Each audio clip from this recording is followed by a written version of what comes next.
కొంచెమన్నా సిగ్గుండాలి.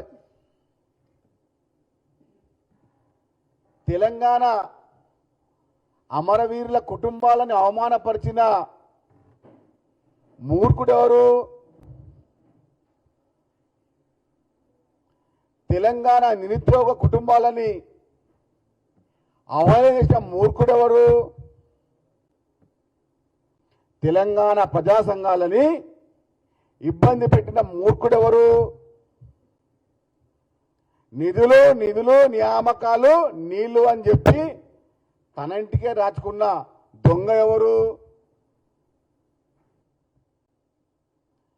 తెలంగాణ అస్తిత్వాన్ని, తెలంగాణ నిర్మాణాన్ని, బంగారు తెలంగాణ పదాన్ని తన ఇంటికే మాత్రమే సొంతం చేసుకున్న దుర్మార్గుడు ఎవరు?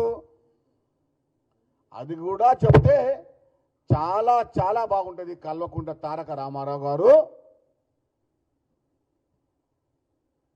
తెలంగాణ వాదాన్ని, తెలంగాణ పదాన్ని, తెలంగాణ సంస్కృతిని, తెలంగాణ నానుడిని, తెలంగాణ యొక్క అవశేషాలను ఇబ్బంది పెట్టి తెలంగాణ యొక్క పదాన్ని చంపిన దుర్మార్గులు నిన్న మైకు ముందుకొచ్చి లేని మీసాలు తిప్పుతున్నారు, తొడలు కొడతా ఉన్నారు.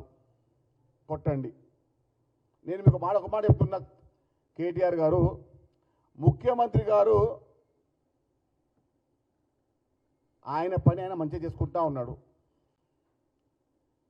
మీకు అంత దుల ఉంటే గతంలో పిసిసి అధ్యక్షుడు రేవంత్ రెడ్డి గారు మళ్ళీ ఆ విశ్వరూపాన్ని చూపించకుండా జాగ్రత్త పడాల్సింది మీరే.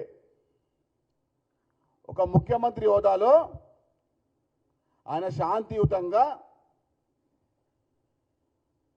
చాలా ప్రణాళికాబద్ధంగా,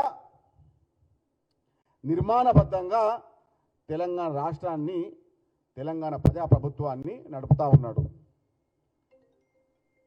నీకు చాలా దుల ఉంది. 2022 తర్వాత పిసిసి ప్రెసిడెంట్ రేవంత్ రెడ్డి గారిని మళ్ళీ చూడాలని